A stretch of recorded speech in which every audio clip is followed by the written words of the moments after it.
बिस्मिल्लाहिर्रहमानिर्रहीम।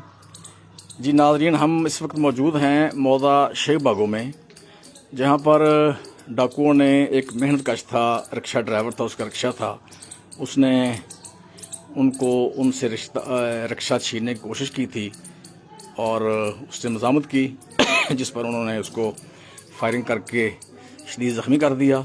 हम उनके घर में मौजूद हैं और वो गरीब आदमी है। ये मैं आपको दिखाने की ये कोशिश कर रहा हूँ कि वो बेचारा बेरोज़गार हो चुका है। जो वो रोज़ी रोटी कमाता था रिक्शे से, वही वो खाता था। ये उसके बच्चे हैं, माशाल्लाह 3 बेटियां हैं, 1 बेटा है। और आप देख सकते हैं कि उसके घर की हालत, बेचारा मेहनत करके कमाता था, जो पैसा उसी के साथ अपने रोज़ी रोटी चलाता था, ठीक है ना जी। और डाकुओं ने उसको फायर मार कर ज़ख्मी कर दिया है।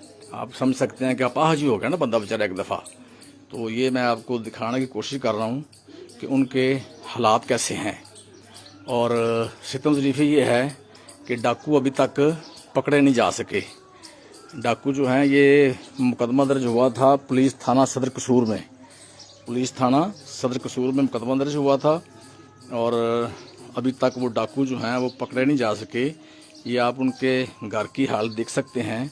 जो मेहनत कश है, जो अपनी रोज़ी रोटी कमाता था अपने रिक्शे पर ड्राइवरी करके, और फिर ये देखें कि डाकुओं ने उससे रक्षा छीनने की कोशिश की है, बड़ा ज़ोर लगाया है। उसने बेचारे ने रक्षा नहीं दिया और फायर खा लिया है, इसलिए कि वो चूँकि उसकी रोज़ी रोटी जो है वो चलती रक्षे के साथ थी और उस बेचारे ने रक्षा नहीं दिया उनको। वो कहता रहा है कि मेरे पास पैसे हैं, जितने भी थे, 1000 था, 500 था, उसका ये ले लें, मेरा मोबाइल ले लें। उन्होंने कहा नहीं, हम रक्षा लेना है।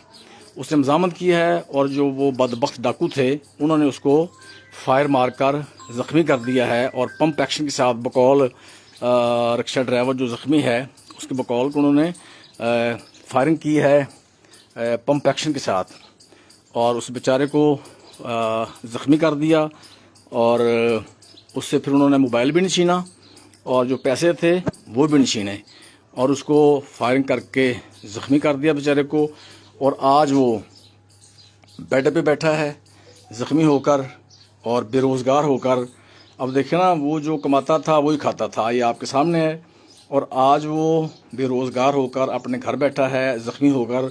और फिर देखना, जो पैसा खर्च होता है आजकल, पैसे के बगैर कौन सा काम चलता है। उसके इलाज पे पैसा खर्च हो रहा है और अभी वो कह रहा है कि डेली की बेसिस पे भी उसके कोई 2500 रुपया लग रहे हैं। लाजमी बात है कि एंटीबायोटिक इंजेक्शन वगैरह लग रहे होंगे, ठीक है ना जी। ये मैं उसके घर की आपको सिर्फ हालत दिखा रहा हूँ कि वो गरीब आदमी है और अभी तक उसके डाकू भी नहीं पकड़े गए।